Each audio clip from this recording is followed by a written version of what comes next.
Going to take you live straight back to Pretoria, where International Relations and Cooperation Minister Dr. Naledi Pandor is hosting her Egyptian counterpart Sameh Shoukry. Let's take you live there.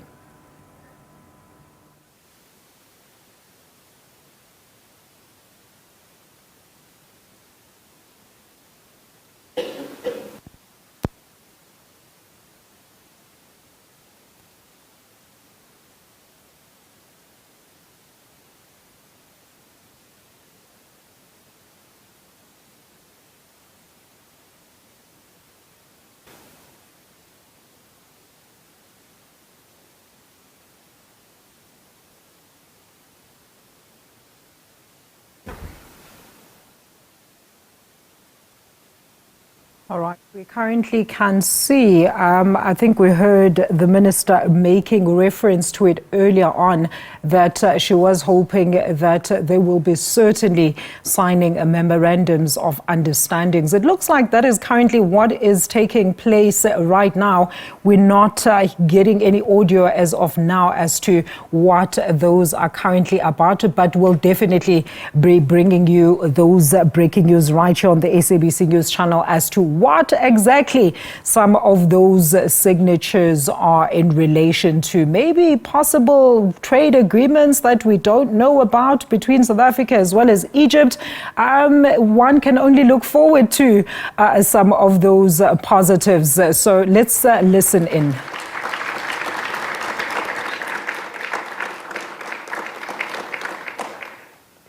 Thank you, Ministers. This will be followed by the Memorandum of Understanding between the Republic of South Africa and the Arab Republic of Egypt on legal cooperation between Ministries of Justice.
Treaty or a memorandum of understanding that pertains to legal matters, as well as, of course, those peaceful talks and as well as, all right, let's listen in and we'll get a proper enunciation of what that signature was all about. Thank you, Ministers.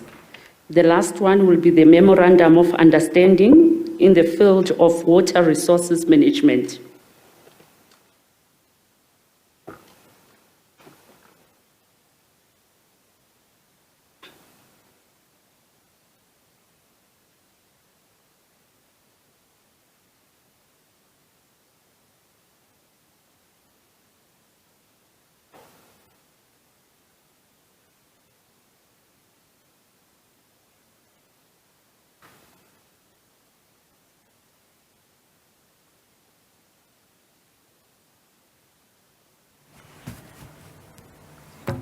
All right, so we are, of course, just awaiting an official word and announcement on what those three memorandums of understanding that have been signed by Dr. Naledi Pandor, there, who's South Africa's International Relations and Cooperation Minister, alongside her Egyptian counterpart, the Sameh Shoukry. They are currently in Pretoria, and as alluded to earlier, Dr. Naledi Pandor had said that she hoped that the two countries could actually come to some level of understanding in terms of signing certain memorandums of agreements. Let's listen in.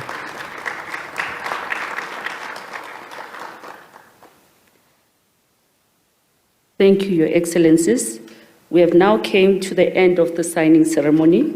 I'll now hand it back to the ministers for the closing remarks. Thank you very much.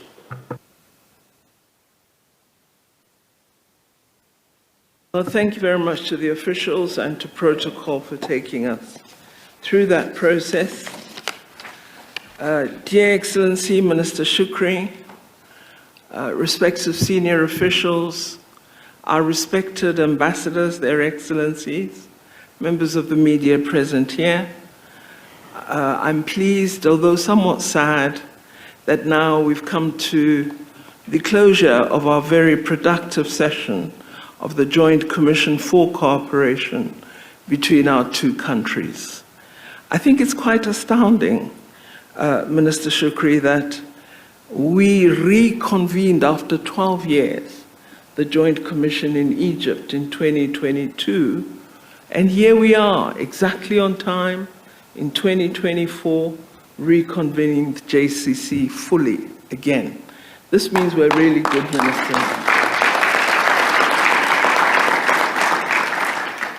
I think what has happened with the meeting of our JCC is that we've provided a platform and further impetus for the cooperation between South Africa and Egypt.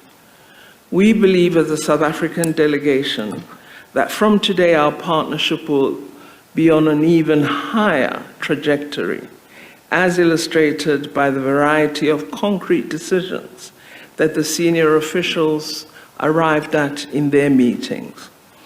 In addition, the guidance that we have provided as ministers will ensure consistency, predictability, and effective implementation of decisions and projects of the Joint Commission.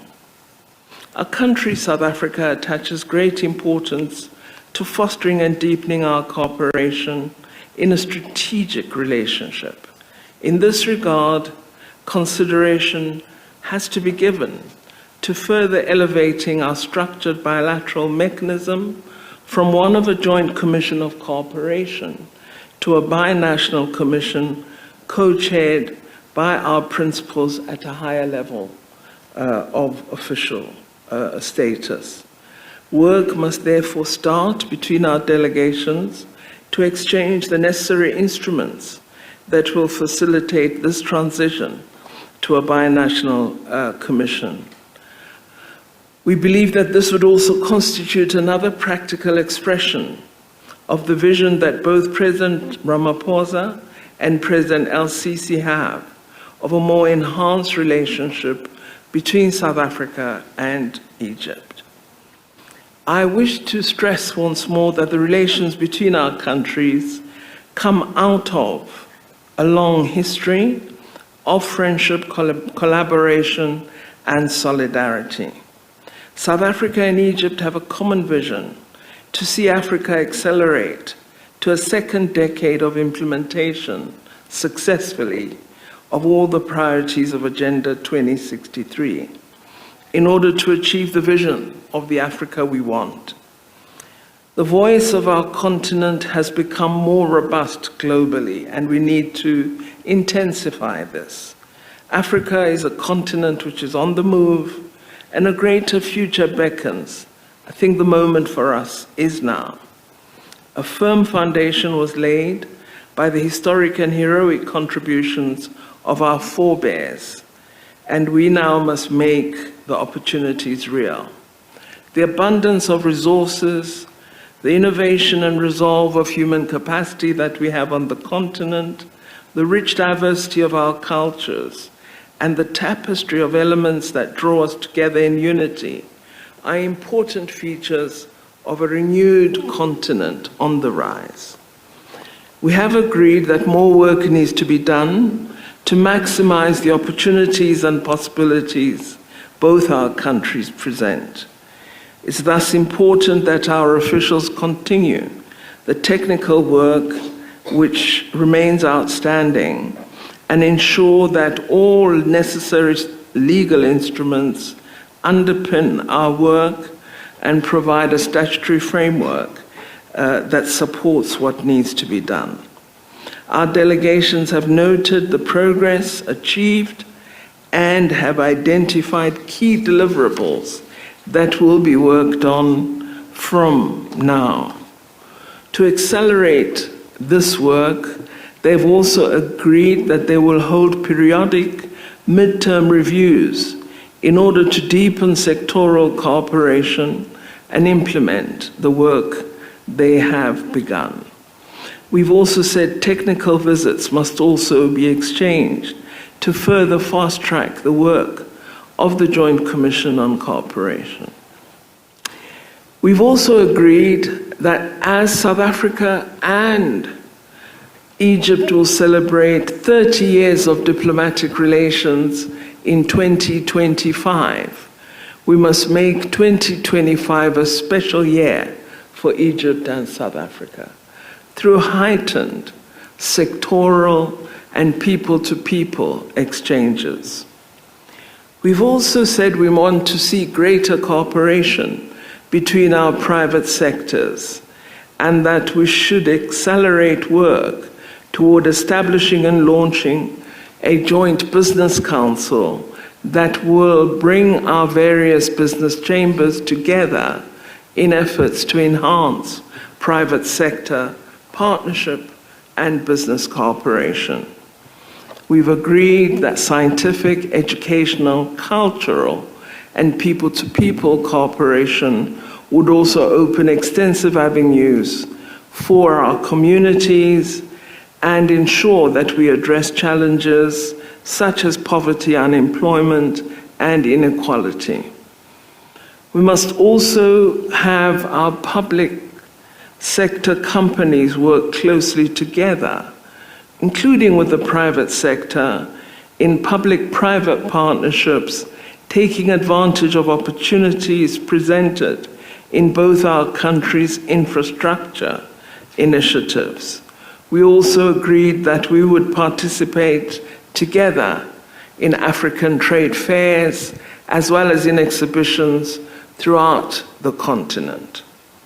We are committed as the two countries to active implementation of the African Continental Free Trade Agreement, which we believe provides a very good basis for continued cooperation between African countries in expanding intra-African trade. Egypt has played a very, very prominent role in the elaboration and adoption of the various protocols under the AFCFTA, which were agreed to by our heads of state at their most recent AU Assembly in February this year. We must also, Minister, play a role in promoting a peaceful, stable, secure, and prosperous Africa. There is worrying instability in some parts of our continent, and we have to help them return to democracy, freedom, and development. We should ensure that we are an example to the continent in how peace works for the good and in how a focus on democratic practices assists in enhancing security and cooperation.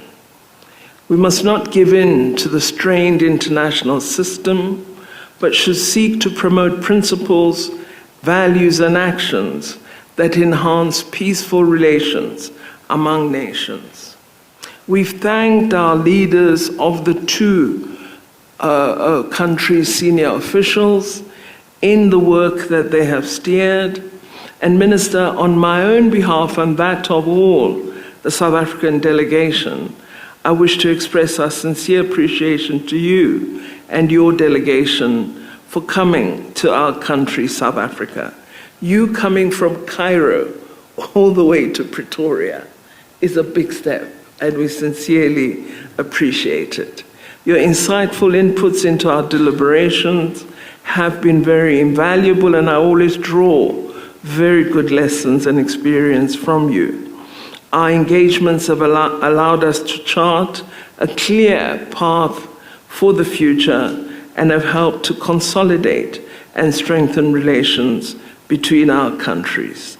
I look forward to our department and ministry visiting Cairo for our next Joint Commission session, or indeed for the inauguration of the BNC, should we work well and conclude it. Thank you very much, colleague, and I'll hand over to you.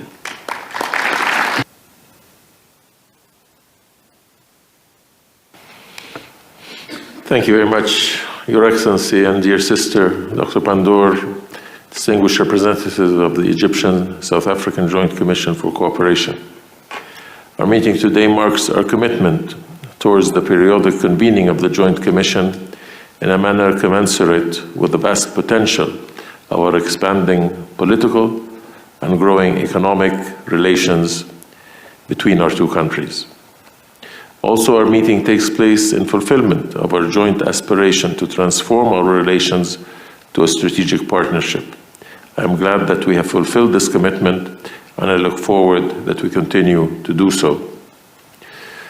Our two leaders, Their Excellencies President Ramaphosa and President Sisi, have established a strong working relationship that has provided impetus to transform our relationship to the strategic level that we aspire to.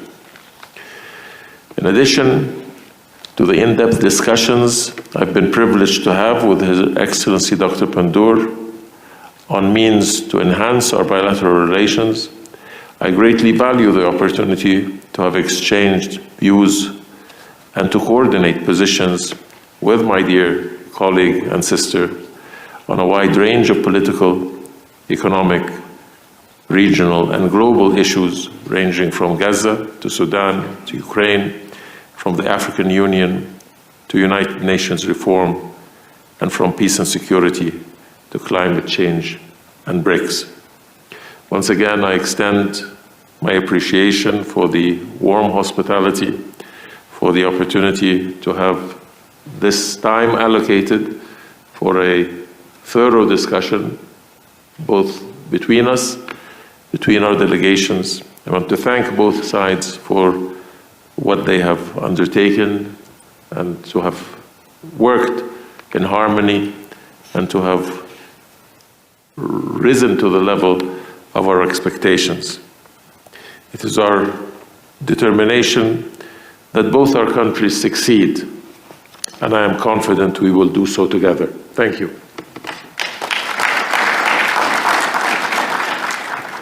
Thank you very much, Excellency. Colleagues, we have achieved a great deal, and I do look forward to seeing the results of your work as you continue to work together on the important agenda